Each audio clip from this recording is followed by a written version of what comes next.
Guten Abend, meine Herren und Damen, willkommen bei unserem Programm Meta TV. Ich bin Tepa.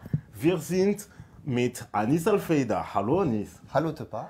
An diesem Abend werden wir über den Deutschland sprechen. Là, tu vois tout le monde est largué en 2 secondes. Ah, il se dit, ça y est, c'est en allemand en plus. Bah, t'as fait un bel effort. Ah, bel effort, tu vois ça. Ben, bonsoir à tous après cette longue période, effectivement, hein, voilà, où tout le monde se demandait mais qu'est-ce qui se passe. Et, bah oui, il y a eu une petite coupure et on est content de vous retrouver ce soir. Tous les métanautes, bien sûr, la révolte, One Stay Wap, Psycho Quack Cross, Apopunk, Freeze, Captain Cap, Zariandre.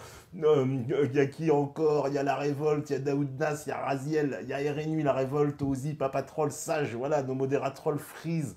Il y a qui encore? Loki, évidemment, la régie au complet. Il y a Steph, il y a Mika, il y a tout le monde. Bonsoir à tous, bienvenue sur la libre antenne. Vous êtes bien, en tout cas on est en France, mais ce soir on va parler d'Allemagne. Je suis toujours fasciné par l'originalité dont font preuve les métanautes pour leur pseudonyme. Ah oui, leur pseudonyme, oui, moi aussi. Bah, merci pour votre invitation. Eh ben oui. Bonsoir les métanautes. Voilà, donc il y en a qui ont compris, ils me disent Guten Abend, tu vois, ça commence au secours et tout. Les gens, quand ils entendent parler allemand, on dirait que ça leur donne de l'urticaire en France. Bah, et on va essayer de comprendre pourquoi. Bah, parce que... c'est une des raisons pour lesquelles... je te remercie de m'avoir invité.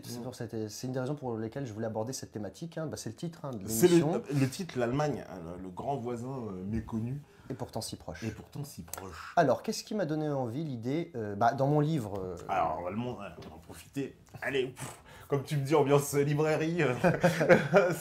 Voilà, le livre.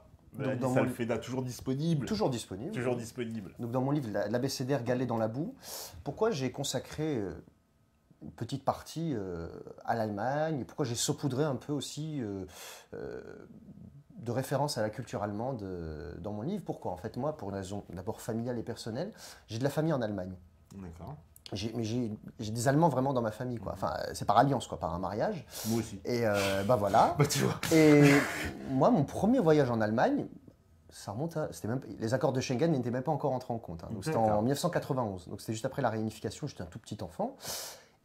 Et j'ai constaté très vite le décalage entre l'image, moi, la perception que j'avais de l'Allemagne, c'est-à-dire un pays normal avec des gens, une autre langue, des paysages, des villes, et l'image qu'on donne de l'Allemagne dans les médias. Donc très vite, 92, 93, puis vers 1994, quand il y avait le 50e anniversaire du débarquement, là vraiment j'ai découvert tous les reportages sur l'Allemagne, la Seconde Guerre mondiale. Alors certes, oui, cette période est encore très présente dans les mémoires, parce que c'était il y a un demi-siècle encore. Mais, systématiquement, lorsque l'on parle de l'Allemagne, on pense à quoi? Au Troisième Reich, à la Seconde Guerre mondiale. Bah ouais, c'est presque un réflexe de Pavlov, alors Pavlov russe d'ailleurs, mais c'est exactement ça. L'Allemagne égale, nazi égale les méchants, entre guillemets. Ouais. La langue allemande jouit vraiment d'une réputation exécrable aux yeux des Français. Bah, tu as lu un des commentaires de notre ami métanaute qu'on salue, hein, tout de même, il ne s'agit pas de lui en vouloir. Comment résister à la propagande générale? La langue allemande, tout de suite, paraît aux yeux de beaucoup, pour bon nombre de nos contemporains, la langue allemande paraît agressive. Parce que dès qu'on voit un Allemand au cinéma, c'est un soldat allemand qui mitraille des résistants innocents, des otages. Alors, il y a eu des massacres de l'Allemagne. Il ne s'agit pas de nier les méfaits de la politique étrangère de l'Allemagne durant la Seconde Guerre mondiale, bien évidemment. Mais réduire des siècles d'histoire des peuples de langue allemande à 13 ans d'histoire, de 1933 à l'arrivée d'Hitler, de 1933 à 1945, c'est pas possible, c'est vraiment aller vite en besogne. Mais oui, cette période a traumatisé beaucoup de gens. Il faut rappeler que la Seconde Guerre mondiale a fait entre 50 et 60 millions de morts. C'est effroyable. Mais on ne peut pas réduire l'Allemagne uniquement à cela tout de même, c'est pas possible. Vous avez, je compte plus le nombre de reportages sur les chaînes Histoire, ou à Arte, ou dans les médias, que ce soit en France, en Angleterre ou autre. Tout de suite, c'est ce qui intéresse, dès qu'on dit l'Allemagne, immédiatement, de façon subliminale quasiment, pavlovien pour reprendre le terme que tu emploies, c'est le Troisième Reich, la Seconde Guerre mondiale. Donc, voilà. Et je trouve que c'est dommage parce que l'Allemagne a apporté tellement de choses à la culture, au patrimoine mondial que je me suis dit ce serait bien, on va essayer de réparer autant que faire se peut avec nos moyens cette injustice. D'ailleurs, petite question Ouais. en préambule. Est-ce que justement cette vision comme ça négative de l'Allemagne, c'est propre à la France ou c'est général en Europe? Pour nous circonscrire, on va dire, à l'Europe. Ça dépend des pays d'Europe. Par exemple, l'Espagne, comme l'Espagne n'a pas été en guerre, à part, elle a participé vite fait, elle était alliée de l'Allemagne, enfin de neutralité bienveillante envers l'Allemagne, elle a envoyé la division Azul sur le front de l'Est combattre. En Espagne, il n'y a pas cette image-là. C'est pas une imagerie aussi forte. Aussi ouais, forte. ouais. Je sais pas, par exemple, quel autre pays je pourrais prendre en Europe La Suède, par exemple, ils ne se sont pas fait envahir par l'Allemagne pendant la Seconde Guerre parce mondiale. qu'ils fournissaient du fer à l'Allemagne. Ils fournissaient du fer, tout à fait. Et c'est une raison, justement, ils doivent accepter un quota de réfugiés pour, entre guillemets, se racheter par rapport à leur politique durant la Seconde Guerre mondiale. Jusqu'à maintenant, vis-à-vis de l'ONU, enfin, je ne vais pas rentrer dans les détails, mais la Suède doit accueillir des réfugiés. Alors, il n'y a pas une migration massive comme peut-être en France, en Angleterre ou autre, mais la Suède, c'est une politique de la Suède, a une politique d'asile plutôt accueillante et généreuse pour se racheter d'avoir vendu du fer à l'Allemagne massivement, qui transitait par le port de Narvik en Norvège. En Norvège, ouais. Oui, on a envoyé une expédition d'ailleurs, nous. oui, justement pour couper la route du fer. On va en revenir à on ça. en reparle. Mais, donc, oui, globalement, dans le monde, l'Allemagne jouit d'une image pas très flatteuse. C'est pas le monde entier, mais c'est l'Europe. En Europe, mais ouais, voilà. Ouais. beaucoup la France, quand même. Beaucoup la France, oui, j'ai l'impression que nous, on est un peu plus. Je vais te citer une phrase qu'a eu une fois Emmanuel Todd dans une émission que j'ai trouvée, mais alors, splendide. Quand j'ai regardé l'émission, j'ai éclaté de rire quoi, devant mon écran. C'était en 2011, je crois. 2012, à l'époque, on parlait beaucoup des agences de notation, la France va perdre son triple A. Je ne sais pas si vous vous souvenez de tout ça. Bien sûr. Et il avait écrit un livre avec Hervé Lebras, un démographe français. Et il parlait de la France, il disait, j'ouvre les guillemets, je vais te dire de mémoire, il dit « La France vit dans un problème identitaire entre deux peuples, AA, Allemagne, arabe. Les Arabes, vis-à-vis des Arabes, la France se sent supérieure, elle a un complexe de supériorité, c'est une ancienne puissance coloniale, au Maghreb notamment, au Machrek aussi, mais plus vis-à-vis du Maghreb. En gros, c'est algérien-allemand, le problème qu'a la France. Et vis-à-vis des Allemands, elle a un complexe un peu d'infériorité. En gros, 1870, 1940, c'est une des plus grosses défaites que la France a subies militairement. C'est quelque chose dont la France, même dans l'amour-propre français, peut-être pas un traumatisme, mais dans l'amour-propre français, c'est quelque chose qu'on a du mal à digérer. Parce qu'en gros, bon, l'Angleterre a été maîtresse des mers, la France était la plus grande puissance en Europe continentale. La Russie était trop éloignée pour représenter un danger immédiat, mais tant que l'Allemagne était divisée et pas unie, la France avait la prépondérance militaire en Europe, sur le plan de l'armée de terre. Oui. Donc en gros, le deal, si je puis dire pour résumer, c'était aux Anglais les mers, aux Français l'Europe continentale. Elle domine l'Europe. Donc voilà. Et la France, comment dire, elle a eu du mal à accepter que l'Allemagne comme ça pu, entre guillemets, l'endiguer et la remettre un peu, on va dire, à sa place. Mais pour vraiment parler de l'Allemagne, on va recommencer depuis le début. On va remonter super loin. Alors voilà, remontons depuis le début. Qui parle des Germains en premier, donc j'ai quelques notes là, c'est l'Empire romain. C'est sous les Romains qu'on commence. Jules César, dans son livre La guerre des Gaules, parle des Germains, parce que très vite, les Romains, lorsqu'ils commencent à pénétrer en Gaule, ils vont très vite se servir des Germains comme d'auxiliaires, comme de mercenaires. Ce sont des mercenaires, Ce sont des mercenaires. Voilà. Pas tous, mais ce sont des mercenaires. Ils emploient les Germains en mercenaires, oui.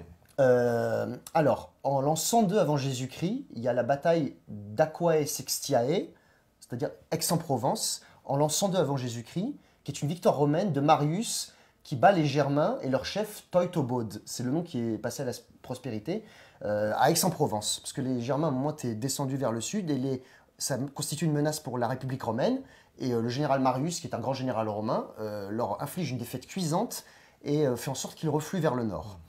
Ensuite, donc, Jules César, dans la guerre des Gaules, à la fin du 1er siècle avant Jésus-Christ, il parle donc des Germains, lors de la conquête gauloise. Il faut oublier que les Germains ont apporté un appui aux Romains contre Vercingétorix. Lors du siège d'Alésia, les Germains étaient des mercenaires, avaient aidé les Romains contre Vercingétorix. Mais celui qui commence en premier à nous fournir des informations un peu plus précises sur les Germains, c'est l'auteur romain Tacite, qui est né en 58 et qui est mort en 120 après Jésus-Christ. Là, Rome est d'un empire, et les Romains, très vite, commencent à se dire, bon, ces peuplades qui vivent vers le Rhin et au-delà du Rhin sont un peu trop remuantes, et il va falloir un peu les mettre au pas. Bah, vous avez le film Gladiator hein, qui en parle, hein, même s'il y a beaucoup d'inexactitudes dans le film, bah, c'est Hollywood, hein, mais le film Gladiator est un très grand film. Je ne sais pas si toi tu l'as vu. Bien sûr. Bah, au tout début, ça commence sur la victoire, une victoire romaine contre les Germains. Contre les Germains, tout à fait. Mais en l'an 9, parce que là, bon, j'ai sauté, j'ai oublié de vous le dire juste avant, en l'an 9 de l'ère chrétienne, la Rhénanie est conquise vers Cologne, pour ceux qui ne voient pas où c'est. Cologne est conquise par les Romains, mais toute la Germanie, ce qu'on appelait les Romains appelaient la Germanie, n'est pas sous domination romaine. Et le chef germain Arminius, c'était pas son vrai nom, parce que les Romains latinisaient les noms des adversaires pour le fameux Arminius. Donc Arminius, lui, va battre en l'an 9 les Romains en Basse-Saxe. Donc, petit flashback comme sur Arminius, il a été élevé parce que c'était le fils d'un chef germain. Il a été emmené à Rome, élevé à Rome. Exactement. Il revient chez les Allemands, enfin chez les Germains, et puis il fait semblant d'être en fait, oui, je suis pote, on se tape dans le dos avec les Romains, mais en fait, au fond de lui, il est complètement germain. Absolument. Et il n'aime pas les Romains, il les déteste. Absolument, il a gardé c'est ce que je disais, les Romains, pour eux, les Germains, c'est un peuple qu'il faut mater, c'est un peuple trop remuant, qui n'accepte pas la domination romaine, la Pax Romana. Même la Rhénanie est conquise, mais il y a ce coup d'arrêt en l'an 9 qu'Arminius va infliger donc à la bataille de Teutobourg, dans la forêt de Teutobourg, donc en Basse-Saxe. Et c'est ainsi que vraiment les Germains entrent dans l'histoire par le biais des Romains. Parce que c'est la première défaite de l'Empire romain, non? En tout cas, une des plus grandes, c'est ça, non? Il y a Hannibal qui a des défaites terribles aux Romains, mais c'est une défaite qui a marqué. Qui traumatise les Romains. Mais qui les a marqués quand même. Ils se sont dit, bon, on ne pourra pas aller au-delà de la Rhénanie. Ils ont renoncé après ils ont renoncé, conquérir. Ils ont dit, on reste en Rhénanie, on consolide nos positions en Rhénanie. On n'ira pas plus haut. Les villes comme Köln, Trèves, toute cette région-là, Mayence, il y a des traces de la présence romaine. Mais au-delà, ce ne sera jamais aux mains des Romains. Jamais. Donc la Pax Romana s'installe en Europe. Les Romains, eux, conquièrent l'Angleterre. Souvent, on oublie que l'Angleterre, c'est une île. On dit souvent qu'elle n'a jamais été conquise. Jusqu'à l'Écosse. C'est un peu le fameux nord d'Adrien. Les Écossais aussi, c'est pareil, les Pictes, oh là là. Ouais, voilà, c'est ça. Un peu trop énervés, ceux-là. Et donc, les Germains, de plus en plus, sont des mercenaires romains, jusqu'à être un peu trop nombreux dans l'armée romaine. Et on va arriver au 5e siècle, avec les fameuses, ce qu'on appelle les invasions germaniques, avec les Huns, qui est un peuple nomade donc d'Asie centrale, qui va pousser, avec le fameux Attila, le fléau de Dieu. Hein. Le fléau de Dieu. Là où Attila passe, l'herbe ne repousse pas, donc il pousse les Germains. Bon, Attila et les Huns seront arrêtés vers Troie à la bataille des champs cataloniques, mais les Germains, parce que l'Empire romain avait construit ce qu'on appelle le LIME, L-I-M-E-S, qui était une sorte de muraille de protection, de mur de protection contre les Germains, mais comme la ligne Maginot, elle ne fera pas long feu. Et très vite, après, l'Empire romain va se retrouver submergé par ces peuples germains qui eux-mêmes étaient poussés par les Huns. Et jusqu'à, on arrive à 476, la prise de Rome et la déposition du dernier empereur romain, Romulus Augustule. L'Empire romain s'effondre. Il faut remonter quelques temps avant, Théodose avait partagé son empire en deux, l'Empire romain d'Orient, l'Empire romain d'Occident. L'Empire romain d'Orient, lui, va subsister par ce qu'on appelait par la suite l'Empire byzantin, mais l'Empire romain d'Occident, donc l'Empire romain d'Orient, ça devient l'Empire byzantin, mais l'Empire romain d'Occident s'effondre. Et premier signe déjà de l'image qu'on a de l'Allemagne, les invasions, les conquêtes, ça existe chez tous les peuples. Tous les peuples, à un moment, se sont montrés géniaux, ont brillé dans leur culture, mais aussi par l'art militaire, mais parfois ont pu se montrer très brutaux. Parmi les peuples germains, il y a les Alamans, les Burgondes, les Ostrogoths, les Visigoths, et un peuple qui va laisser une trace jusqu'à maintenant qui est synonyme de saccage. C'est les Vandales. On parle jusqu'à aujourd'hui, on dit acte de vandalisme. Oui, tout à fait. C'est fou quand même, c'est resté jusqu'à aujourd'hui. Alors que moi, je serais plus tenté de dire acte de yankisme, pour parler des Yankees américains. Par exemple, je sais pas, ou de l'anglicisme, parce que les Anglais aussi se sont répandus sur toutes les mers du globe. Ce qu'ils ont fait aux Aborigènes, aux Amérindiens, enfin voilà, on va pas faire la liste. Mais c'est fou tout de même, c'est vandalisme. C'est ça qui est passé à la postérité, synonyme de peuple brutal, d'une sauvagerie inouïe, qui détruit tout sur son passage. C'est ça le roi des Vandales? Le roi germain, oui. Non, pas des Vandales, mais c'était un roi germain. Mais donc voilà, l'Empire romain s'effondre. Et parmi ces peuples germains d'au-delà du Rhin, va venir un peuple qui va donner son nom à notre pays, les Francs. Les Francs. Parce que les Francs sont un peuple germain. Et ils vont donner le nom. Donc, la Gaule, il y a eu un mariage, on va dire, une symbiose entre la souche celte, puis celtique, gallo-romaine et germanique, en partie, donc les Francs. Et c'est comme ça que va naître la France, avec notamment le baptême de Clovis, après sa victoire en 1496 à la bataille de Tolbiac. Et c'est là qu'il va se convertir ensuite au christianisme, parce il s'était dit, si Dieu, le Dieu des chrétiens, entre guillemets, me donne la victoire contre les Alamans, parce qu'il y avait une rivalité très vite entre les Germains nouvellement installés dans l'Empire romain, si Dieu me donne la victoire, j'adopterai, je me convertirai au christianisme. Donc, il épouse sa femme Clotilde qui était chrétienne. Chrétienne déjà, oui. Et la France actuelle naît ainsi, donc avec le baptême de Clovis. Donc on a parlé des Germains sous l'Empire romain qui deviennent des mercenaires, mais là les Germains vraiment après déferlent sur l'Europe et une partie des Germains va donner son nom à notre pays, à la France. Et c'est avec Clovis que naît la France.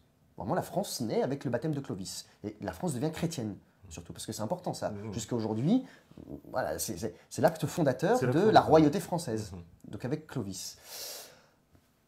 Donc ensuite, après les Mérovingiens, après au siècle suivant, décline avec ce qu'on appelle les rois fainéants, et c'est les maires de palais. Là, par contre, ce sera une autre famille qui va prendre le pouvoir et supplanter les Mérovingiens. Et parmi ces maires de palais, un fameux Charles Martel, qui va stopper, donc qui va infliger une défaite et un coup d'arrêt à l'expansion aux musulmans à la bataille de Poitiers. Parce que souvent, on dit Charles Martel arrête les Arabes à Poitiers. Faux en plus. Les officiers, la dynastie omeyyade étaient arabes, mais l'essentiel de la troupe, c'était et arabes et berbères mélangés. C'était pas que des arabes. Mais donc, il inflige une défaite. Et ensuite, Pépin le Bref dépose le dernier roi mérovingien. Et son fils Charlemagne fonde donc la dynastie carolingienne. Charlemagne, Carlus Magnus en latin, Charles le Grand en allemand, Karl der Grosse. Parce que là, ça fait polémique jusqu'à aujourd'hui, parce que pour les Français veulent garder Charlemagne que pour eux. Alors, ça aussi, c'est en plus un épisode qu'on avait évoqué avec Alain Benajam ici, justement, à propos de Charlemagne, et qui était justement un de ces personnages, je veux dire, assez mystique, puisqu'il est à la fois un héros pour les Français et pour les Allemands, pour les deux peuples. On peut dire que Charlemagne est français ou allemand n'a aucun sens. N'a aucun sens. C'est exactement ce qu'il avait dit dans l'émission. Charlemagne est un franc. Voilà. Mais c'est exactement ce qu'il avait dit dans l'émission, que ça n'avait pas de sens. Exactement. En allemand, Karl der Grosse. Karl der Grosse. Par contre, Charlemagne, sur le plan de la politique extérieure, donc après il est couronné par le pape empereur en l'an 800, il est couronné à Rome, il va constituer la Marche d'Espagne, c'est là que son neveu Roland à Roncevaux mourra dans une embuscade par les Basques. Par les Basques. Alors pas par les musulmans. Ah oui, ça aussi on en avait parlé, on le répète parce que c'est vrai que c'est très important, ce ne sont pas les musulmans qui s'en prennent à Roland de Roncevaux dans la fameuse chanson de Roland. La chanson de Roland, c'est plus tard, elle aura été composée au 11e, 12e siècle, voilà. Je ne me souviens plus de la date exacte, vérifiez, mais parce que c'est dans le contexte des croisades. Donc face aux Sarrasins. Donc non, moi j'ai dit, c'est les Basques qui l'ont tué. Alors là, chez nous, les Basques avec cette histoire. Avec cette histoire, oui, c'est pas les musulmans. Ouais. Donc c'est pas les musulmans. Donc oui, Charlemagne, la Marche d'Espagne est sur le plan de la politique extérieure. Et à l'Est, il faut continuer la christianisation. Et il va être aux prises dans une lutte terrible avec les Saxons et leur chef, Widukind. Ça a été vraiment la guerre la plus longue et la plus harassante pour Charlemagne. Parce que Charlemagne, il fait des massacres et tout. Il n'y a pas les de main morte. Il n'y a pas les de main morte. Parce que Widukind en face montrait une résistance aussi tenace. Hein. Est-ce une légende aussi, l'histoire du fameux arbre sacré, que Charlemagne, on l'informe qu'en fait, ces Saxons vénèrent un arbre sacré dans leur légende. C'était des païens. C'était des païens, voilà, ils vénéraient un arbre sacré. Et il dit, ah bon, ils vénèrent cet arbre, vous allez me le brûler. Et ils vont là-bas, ils brûlent l'arbre. Alors bon, ce que dit la légende. C'est pas impossible, ça je connais pas près de tout en détail, mais quoi qu'il en soit, le fait est que la politique extérieure de Charlemagne donc, est dominée, consolider la marche d'Espagne au sud, mais surtout, les Lombards aussi dans le nord de l'Italie, mais surtout, poursuivre la politique de christianisation, et c'est ce qui va motiver pour consolider aussi son emprise territoriale au-delà du Rhin, c'est ce qui va pousser Charlemagne, pour des raisons stratégiques, à installer sa capitale, où ça ? Aix-la-Chapelle. Aachen en allemand. Aachen en allemand, voilà. Aix-la-Chapelle. Aachen en allemand. Oui. Donc, Aix-la-Chapelle aujourd'hui... aujourd'hui, c'est côté allemand. Attends, on va te le remettre. Celui-là, effectivement. Voilà. Ce sont les aléas du direct. Voilà. Il devrait plus trop bouger. Voilà. Donc, je ne sais pas si on m'entend, c'est bon. Oui. Donc, Aachen, aujourd'hui, est en Allemagne. En Mais Allemagne, ouais. vous avez le tombeau de Charlemagne jusqu'à maintenant qui est toujours là-bas. Et c'est ce qui va motiver Charlemagne donc, à installer pour des raisons stratégiques, pour que ce soit un peu central dans son empire, parce qu'il ne fallait pas que ce soit trop excentré, parce qu'il fallait vraiment que ce soit au centre de son empire. Donc l'empire de Charlemagne s'étend sur la France, à cheval sur la France et l'Allemagne actuelle. Et c'est à la mort de Charlemagne en 814, son fils Louis le Pieux lui succède. Et par contre, le Pieux a 3 fils, et c'est à partir de là que va naître vraiment les 2 entités politiques distinctes qui vont devenir après par la suite la France et l'Allemagne. Ouais. Puisque Louis le Pieux donc ensuite donc a 3 fils, et très vite va se poser des problèmes de succession, donc il va partager son empire en 3. Et puis la fameuse partie, alors ça c'est en plus ce qui est évoqué par souvent François Asselineau dans ses conférences, la partie de Lothaire qui est entre les deux fils, et que les 2 frères veulent se C'est ce que je voulais évoquer. Ouais. Donc le 14 février 842 va avoir lieu ce qu'on appelait les sermons de Strasbourg. C'est le plus vieux texte en langue franque. L'ancêtre du français, c'est le plus vieux texte en langue, si on pourrait dire française, en langue franque, qui est parvenu jusqu'à nos jours. Donc, il y a Lothaire au centre, Charles Chauve à l'ouest, donc dans la France actuelle, et Louis le Germanique à l'est. Ce qu'on appelle la Francie occidentale. La Francie occidentale, la Francie orientale. Donc, les sermons de Strasbourg, c'est quoi? C'est l'alliance entre Charles Chauve et Louis le Germanique contre leur frère Lothaire, qui va donner la Lotharingie et la Lorraine, par extension. Voilà. Mais la guerre n'aura pas lieu, même s'il y avait des tensions très fortes, mais ça va aboutir au traité de Verdun de 843. Déjà, Verdun, à l'époque, est symbole de coupure entre Français et Allemands, puisque ce sera le haut lieu de la Grande Guerre, donc au cours de l'année 1916. Il n'y a pas de hasard, finalement. Quand on en vient là, on se dit qu'il n'y a pas de hasard. Il y a une espèce de cohérence de l'histoire. Ouais. Je ne vais pas dire que c'est... Mais c'est l'ironie, les aléas de l'histoire, en tout cas. Donc, éclatement de l'Empire de Charlemagne. Donc finalement, j'ai dit les serments de Strasbourg, puis le traité de Verdun. Donc Charles Chauve dans la Francie occidentale, Lothaire dans la Lotharingie et Louis le Germanique dans la Francie orientale. Donc après, qui vont devenir d'un côté la France et de l'autre l'Allemagne. Mais ensuite, après Louis le Germanique, très vite, la branche carolingienne dans cette partie de l'ancien empire de Charlemagne s'éteint. Et on va voir la création du, je vais le dire en allemand, je vais traduire, Heilige Römische Reich Deutsche Nation, Saint-Empire romain germanique, avec la dynastie ottonienne. Les Ottoniens, avec Othon le Grand, donc le Saint-Empire sera vraiment créé officiellement en l'an 962.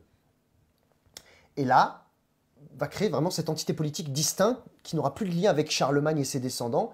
Et quelle était la vocation du Saint-Empire? C'était vraiment de dominer la chrétienté. Ça, par contre, c'est incontestable. Avec à sa tête un empereur. Une volonté un peu de recréer l'Empire romain aussi, non? Et parce que ça a toujours été l'obsession. Pourquoi Charlemagne est allé à Rome se sacrer empereur? Parce qu'il se voyait descendant des Romains. Mais je dis en allemand, Saint-Empire romain germanique, Heilige, Römische, Heilige, sacré, Römische, romain, Reich, empire, Deutsche, donc Saint-Empire romain germanique, qui se voyait à la fin continuer l'œuvre des Germains et des Romains. Faire un peu ce syncrétisme entre les Germains et les Romains. Parce que l'Empire romain, le souvenir de l'Empire romain avait perduré jusqu'à ce moment-là. Et c'est dire aussi si l'Empire romain, son souvenir ne perdure pas jusqu'à aujourd'hui. Donc très vite, la France, elle, se voit fille aînée de l'Église. Mais par contre, les Carolingiens, eux, à cette période-là, au Xe siècle, la France est très morcelée, très divisée. Le Saint-Empire germanique, lui, est vraiment la puissance montante. Mais pourquoi là je vais sauter très vite parce que je ne vais pas faire année par année toute l'histoire des Germains, ce serait beaucoup trop long. Et puis je ne suis pas germanologue, comme il y a des islamologues non plus. Mais oui, souvent on dit, la France très vite est vue comme la fille aînée de l'Église. Et souvent les Germains sont vus, oui, ils ne sont pas très complètement chrétiens, ils sont encore un peu païens. C'est l'image avec des cheveux longs et des barbes longues, qui boivent de la bière et avec des haches et tout, qui défoncent tout. La peinture bleue sur la tête. Mais pourquoi je vais essayer de tordre le cou à cette idée. Au XIe siècle va avoir lieu ce qu'on appelle la querelle des investitures. Parce que très vite, pour la papauté, il fallait asseoir son pouvoir. Il y a le pouvoir temporel et le pouvoir spirituel. C'est ce qui caractérise un peu la religion chrétienne. Hein. Ce que pour les chrétiens, c'est rendre à César ce qui est à César et à Dieu ce qui est à Dieu. César, qui en allemand donne Kaiser. Kaiser, c'est-à-dire l'empereur. Donc il fallait pour le pape asseoir son autorité sur les clergés dans les différents pays d'Europe. Mais pour les souverains locaux, il fallait que les souverains locaux, les rois, aient aussi un droit de regard sur le clergé, il fallait qu'il lui obéisse aussi. C'est ce que la doctrine des rois de France, c'est ce qu'on appelait le gallicanisme. C'est-à-dire que pour les rois de France, il fallait pas que non plus que le pape ait une emprise totale sur le clergé. Donc il fallait que le roi de France ait aussi son mot à dire et rende des comptes, que le clergé français rende des comptes au roi de France aussi. Eh bien, il y aura cette querelle entre le pape Grégoire VII et l'empereur Henri IV du Saint-Empire à propos de cette investiture des évêques. Ce conflit, le paroxysme, ça va durer jusqu'en 1077. Henri IV du Saint-Empire, pas Henri IV roi de France, hein, Henri IV du Saint-Empire, va faire pénitence et va aller à Canossa, une ville dans le nord de l'Italie, en l'an 1077. Il va aller en habit de pénitent, c'est-à-dire en habit vraiment très modeste, et va demander pardon au pape et se mettre à genoux devant lui. Et c'est rentré dans le langage courant. Jusqu'à aujourd'hui, quand on dit de quelqu'un qui a fait une grande erreur et qu'il s'est confondu en excuses et qu'il a demandé pardon, on dit qu'il a fait son canossa. Donc l'empereur Henri IV va à Canossa demander pardon et s'agenouiller, vraiment se mettre plus bactère vis-à-vis du pape, donc du pape Grégoire VII. Grégoire VII qui est à l'origine de ce qu'on appelait la réforme grégorienne. C'est lui qui a préparé, il voulait que l'énergie des nobles et des souverains chrétiens soit détournée vers les musulmans. C'est après le successeur de Grégoire VII, c'est le pape Urbain II. C'est lui qui va appeler la croisade après en 1095. Donc Henri IV va à Canossa, fait son canossa. Vraiment, il se met à genoux, il fait preuve d'humilité envers le pape. Et jusqu'à aujourd'hui, on parle de faire son canossa. Si on veut faire comparaison n'est pas raison, mais récemment, on a Zlatan Ibrahimovic qui a insulté la France. Il a demandé pardon. On pourrait dire que Zlatan Ibrahimovic a fait son canossa. Je plaisante. C'est une petite boutade. Mais je ne sais pas quel exemple je pourrais, plus prestigieux, on va dire, hein, et pas rester au niveau du PSG. Mais je sais pas, un exemple que je pourrais donner. Enfin bref, dans le langage courant, quand on dit de quelqu'un, en politique hein, surtout, quand on dit de quelqu'un qui s'est mis à genoux, qui reconnaît ses fautes, qui se confond en excuses, on dit de cette personne qu'elle a fait son canossa. Alors que dans le même temps, la France qui se dit fille aînée de l'Église, c'est pas pour critiquer la France ou pas, c'est des faits concrets ça. Que fait par exemple Philippe le Bel, lui? Il fait assassiner le peuple. Non, il envoie Guillaume de Nogaret, bon, c'est plus tard, c'est au XIVe siècle, mais lui envoie gifler le pape. Hein. Et pour maintenir la domination sur la papauté, il fait installer le pape en Avignon. En Avignon. Voilà. C'est du jamais vu. Pour la fille née de l'Église, c'est quand même... c'est osé. Bah, c'est une fille autoritaire. Hein. C'est une fille qui gifle son père, quoi, limite. Hein, enfin, sans aller jusque-là. Mais, donc voilà, c'était juste pour comparer. Vis-à-vis de la papauté, souvent, le Saint-Empire romain germanique s'est montré plus respectueuse de l'autorité temporelle du pape que ne l'a pu l'être parfois le royaume de France. Mais c'était pour des raisons de politique et de stratégie, on va dire, et de prestige. C'est pas pour dire que c'est bien ou c'est pas bien, mais c'est juste pour, comme ça, porter ces faits à la connaissance, on va dire, des métanotes qui nous regardent. Mais les Allemands ne sont pas ces païens mal christianisés qu'on nous présente dans l'historiographie par la suite. Voilà, parce que je vous ai donné une preuve édifiante avec Henri IV qui fait son canossa envers le pape, Grégoire VII, alors que Philippe le Bel envoie Guillaume de Nogaret souffleter le pape et il fait installer le pape en Avignon. C'est pour ça qu'Avignon est appelée la cité des papes. Cité des papes, ouais. Palais des papes. Donc là, par contre, on va revenir de nouveau flashback au XIIIe siècle, au XIIe avec la croisade. Donc il y a eu les croisades, quand les chrétiens prennent Jérusalem en 1099, le réveil musulman met du temps à se faire sentir. Saladin en 1187 reprend Jérusalem, c'est un bouleversement unique dans la chrétienté. En 1189 a eu lieu la troisième croisade, avec le roi d'Angleterre, le roi de France et l'empereur du Saint-Empire. Donc le roi d'Angleterre, Richard Cœur de Lion, qui est vassal du roi de France, Philippe Auguste. C'est pour ça qu'ils sont en rivalité. Déjà, la rivalité entre les Capétiens et les Plantagenets. Et l'empereur du Saint-Empire, Frédéric Barberousse, participe à la croisade. Par contre, Frédéric Barberousse va mourir de façon assez on va dire, tragique, puisqu'il meurt noyé dans un fleuve en Anatolie en l'an 1190. Mais c'est pour montrer que le Saint-Empire germanique, lui aussi, est impliqué dans la défense de la chrétienté. Il n'y a pas que la France fille de l'Église, mais le Saint-Empire tient à montrer qu'il a toute sa place dans le concert de la chrétienté, à plus forte raison que là, il s'agissait de reprendre Jérusalem, la ville où Jésus est mort, donc pour les chrétiens, aux mains des musulmans. Donc c'est pour montrer que les Allemands ne sont pas ces païens mal christianisés qu'on nous a montrés jusqu'à présent. Donc très vite, cette rivalité des Capétiens et des Plantagenets, Richard Cœur de Lion, lui, rentre après sans avoir pu reprendre Jérusalem. Il meurt lors du siège de Château-Gaillard, parce qu'il était en guerre contre Philippe Auguste. Richard Cœur de Lion, ça fait aussi un peu comme Charlemagne. grand personnage pour les Français, grand personnage pour les Anglais, alors que finalement, il était francophone. Oui, il était francophone. parce que, vassal du roi de France. Il est vassal en Normandie, mais roi en Angleterre. Il est né à Rouen, et puis il a fait que 2 mois apparemment de sa vie en Angleterre seulement. Il détestait l'Angleterre. Donc, et pourtant, c'est un héros pour les Anglais. Richard the Lionheart pour les Anglais, Richard Cœur de Lion, et même les Arabes le souvenaient de lui pendant les croisades. Richard Qalb al-Assad, Richard Cœur de Lion. Assad, Bachar el-Assad, juste pour pour l'info, Assad ça veut dire lion en arabe. D'accord. Juste pour, que les gens sachent. Quoi. On apprend des choses. Voilà. Donc ensuite, Jean Santerre, le frère de Richard Cœur de Lion, c'est vraiment le mépris. Jean Santerre. Jean Santerre. Jean l'SDF, quoi, limite. Non, mais voilà. Je le connais.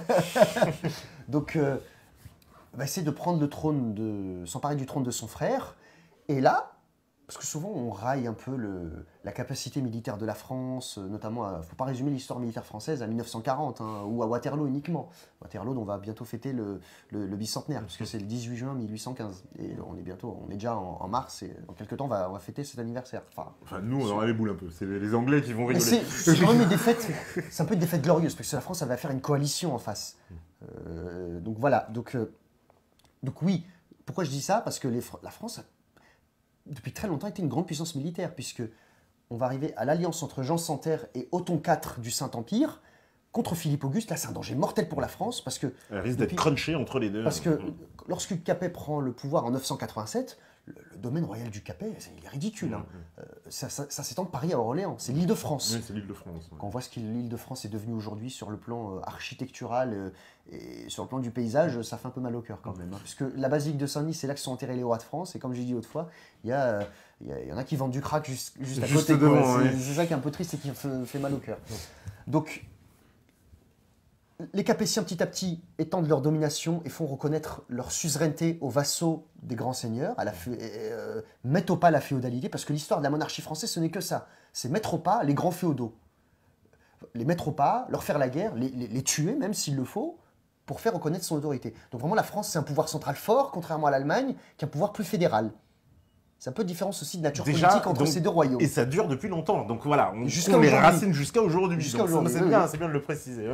Donc on va arriver à un grand épisode militaire français dont on a fêté en 1214. On a fêté l'anniversaire, c'était le dimanche 27 juillet 1214. On était l'an dernier en 2014. On a fêté le 800e anniversaire récemment. La bataille de Bouvines, qui est une victoire éclatante. Les Français ont battu les Anglais et les Allemands alliés.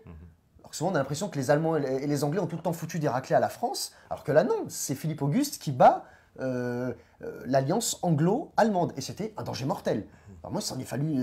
si Philippe Auguste perdait cette bataille, toute l'œuvre politique de ses ancêtres et son œuvre politique à lui était réduite à néant. Je pense que même la France serait balayée dans cette... Sans doute, oui. On ne peut pas spéculer, mais quelque part, c'est un peu ça.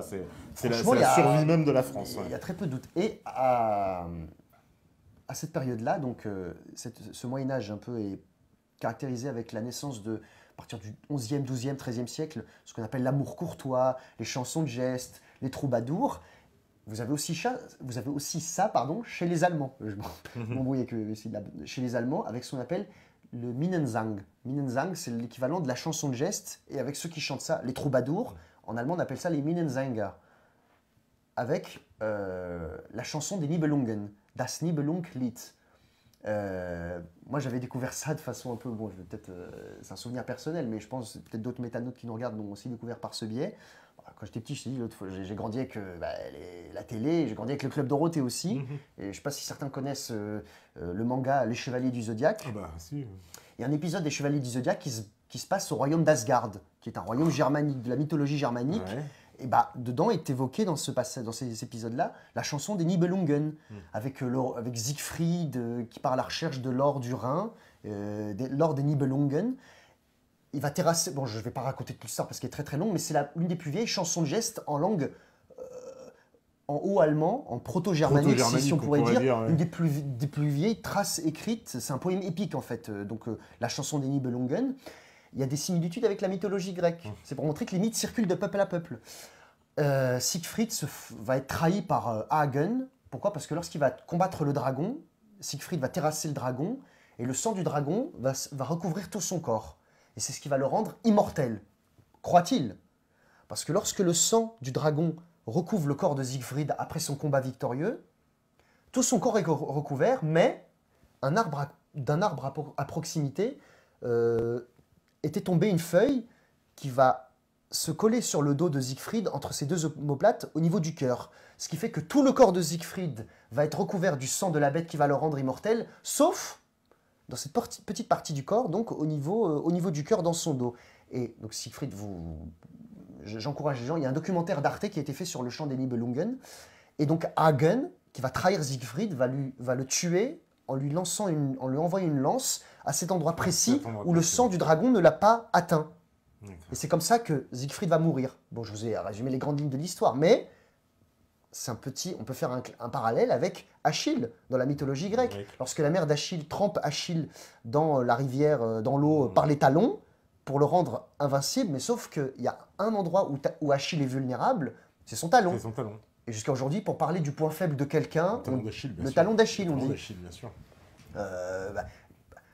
C'est le mot talon d'Achille qui est passé à la postérité. On ne dit pas de quelqu'un, c'est son omoplate de Siegfried. Hein. J'ai l'omoplate de Siegfried. Bon, là, ce serait plus dur à faire entrer dans le langage courant chez les gens. Non, le talon d'Achille, c'est très bien aussi. Mais tout ça pour vous dire que les chansons de gestes, les poèmes épiques existent aussi chez les Allemands. La culture allemande, c'est ça. C'est pas que le Troisième Reich, s'il vous plaît. Je pourrais aussi te raconter une autre histoire. Je ne sais pas si certains connaissent l'histoire du joueur de flûte de Hameln. C'est un conte allemand de cette période-là aussi. Donc le genre de flûte de Hamelin, Hameln en allemand. Alors, dans cette période-là, donc c'est un conte, hein, dans la ville d'Hamelin, Hameln en allemand, la ville d'Hamelin est ravagée par les rats. Les rats ravagent la ville. Ils laissent rien, toutes les provisions sont saccagées, contaminées. Et vraiment, les habitants de Hameln, la maréchaussée, le maire de la ville, en allemand, maire, ça se dit Bürgermeister, bourgmestre.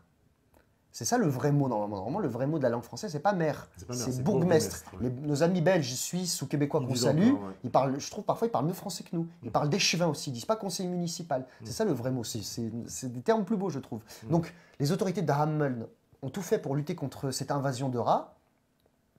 Ils ont tout fait, rien n'y fait. Alors, le maire de Hameln va poser une affiche dans la ville et va promettre une récompense de 10 000 pièces d'or à quiconque réussira à lui débarrasser de ses rats. À ce moment-là, arrive un voyageur ambulant, un joueur de flûte, avec son sac à dos et qui voyage. Hein, et il voit donc cette affiche, il voit cette annonce. Alors, il est intrigué, il se rend auprès du maire de Hameln et lui demande « Est-il vrai que vous promettez une récompense de 10 000 pièces d'or à quiconque vous aiderait à débarrasser ou à débarrasser carrément les rats de votre ville ?» Et le maire lui répond « Ah oui, absolument, parce que lui, il n'a qu'une envie, c'est que la ville retrouve sa quiétude, sa douceur de vivre. Oui, vraiment, 10 000 pièces d'or à celui qui arrive à me débarrasser de ces maudits rats. » Le genre d'Hameln se retire, il sort de la mairie, donc il va dans la ville, et il sort sa flûte. Donc je rappelle le titre, c'est le genre de flûte de Hameln. Il commence à jouer de sa flûte, et tout d'un coup, les rats de la ville s'arrêtent. S'arrête de piller les provisions, arrête de courir partout dans la ville. Et tous les rats de la ville de Hameln vont derrière ce joueur. Donc le joueur de flûte joue de la flûte, il sort de la ville et emmène tous les rats de la ville, ça fait vraiment, il faut s'imaginer, une colonne immense, jusqu'à la rivière, à l'orée de la ville, en dehors. Et il fait en sorte que tous les rats se retrouvent dans la rivière et meurent noyés. Fantastique. La ville de Hameln est sauvée des rats.